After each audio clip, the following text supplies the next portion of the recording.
Hey, what's up, everybody?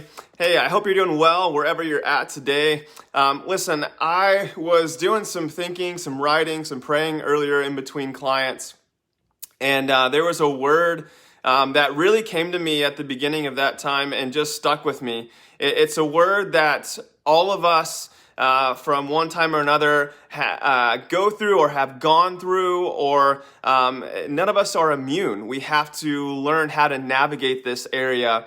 And this word that came to me was burnout. Burnout. And maybe you're in that place now. Maybe you're coming out of that place, or maybe you're just kind of feeling on the edge of that place of burnout.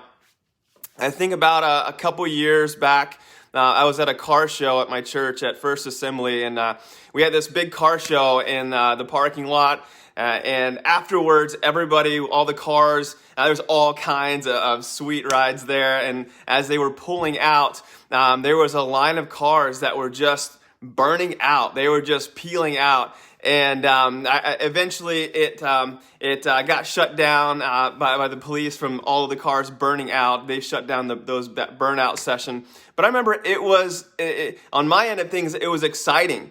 You know, everybody was watching. It was exhilarating. The adrenaline was there. You got smoke and noise and all of this in a literal sense. But in a figurative sense, I think burnout is the same way for most people, where people will come to watch you burn out.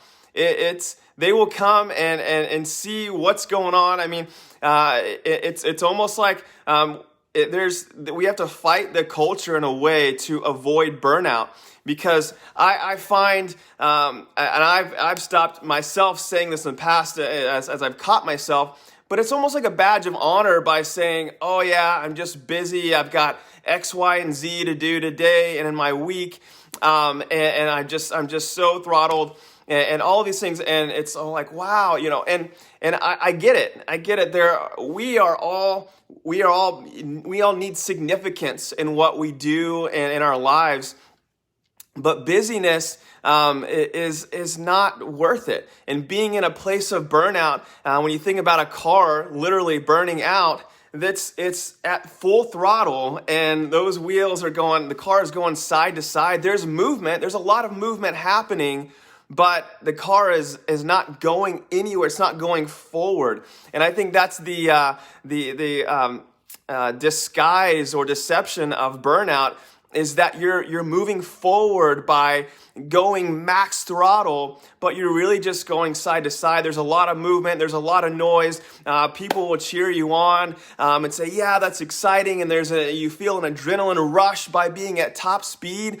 But at the end of the day, if you think about a car, if you just sit in burnout, it's eventually going to explode. It's going to self-destruct. And so it's so interesting how the body will tell us when we're in a place, or to give us signs of burnout either before burnout or before that place of self-destruct.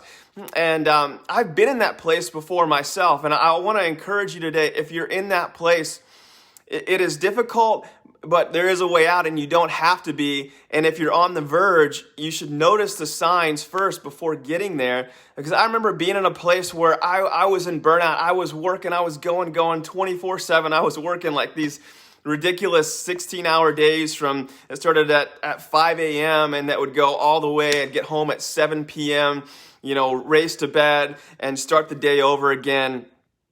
And it was tough. It was taxing in a lot of ways. And there are 4 signs that you should notice in your body. Your mind will tell you, your life will tell you, but there are 4 signs in your body, because you're connected and your body's going to show you signs. And one of the first things that you'll notice is your sleep. Your sleep is off. There's maybe a lack of sleep, and it feels like maybe you can't sleep enough to get your energy back and to be alert.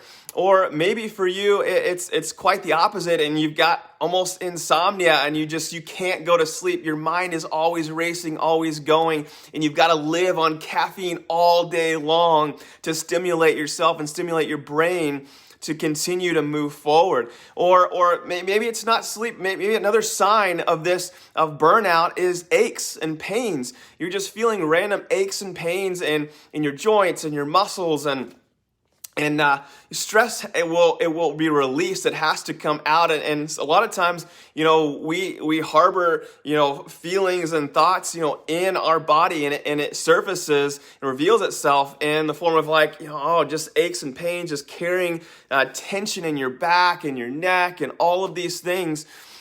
Maybe it's not. Maybe a sign is sleep. Maybe it's aches and pains. Maybe it's stress, where you just feel an overload of stress on your body. Your body's cycles are just up and down. Thoughts, hormones, all that are all over the place. Cortisol spiked, and that domino effects to weight gain and all of these things. Noticing that in your body, and that sign of burnout. The last thing, sickness. Sickness, if you find yourself that you're just sick over and over again, and this is with the caveat that there's no real medical reason that you are sick, but you keep catching colds and you keep catching infections, sinus infections over and over. Maybe that's a sign that you've got to slow down. I've heard so many people say before, man, when I was sick and I was bedridden, excuse me, for a week. I'm not sick. I got a little something in my throat. But just taking that time, they really felt like they were supposed to rest. It was a genuine time to just rest and reflect. And you need that so that you're not sick over and over again, and you feel healthy in your body.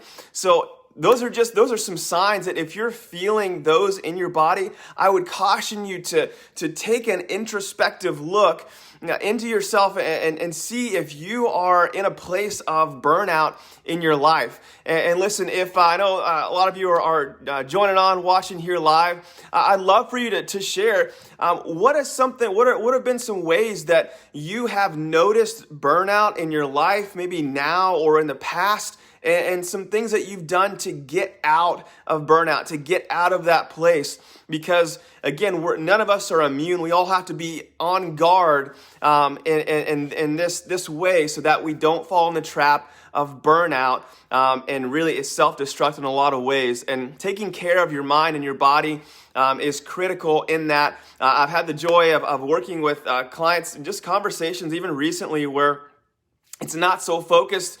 I mean, it's yes, exercise and it's nutrition, but there's so much more, really conversation on balance and time management, and just finding a healthy balance in your life so you don't feel like you're in that place where you're just top speed, just going, because eventually that engine is going to blow, and you don't want to be in that place. You want to catch the signs a lot faster.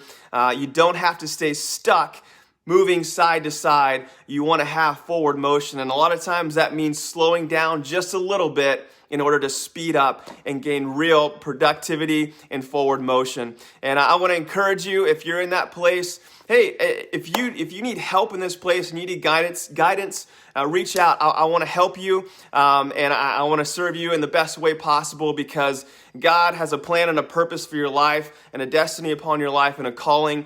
And you can't do that. You can't fulfill it fully if you're burnt out and you're busy and you're just exhausted in every area of your life. You got to be healthy in all areas. And I just want to encourage you in that today, and motivate you to just keep moving forward, but to really to evaluate where you're at and why you're doing what you're doing and the things that you're doing on a daily and a weekly basis. You should be looking forward to the future with excitement and with hope, and not stress and fear and angst about tomorrow. So be encouraged, be blessed wherever you're at, and I will talk to y'all real soon. See ya.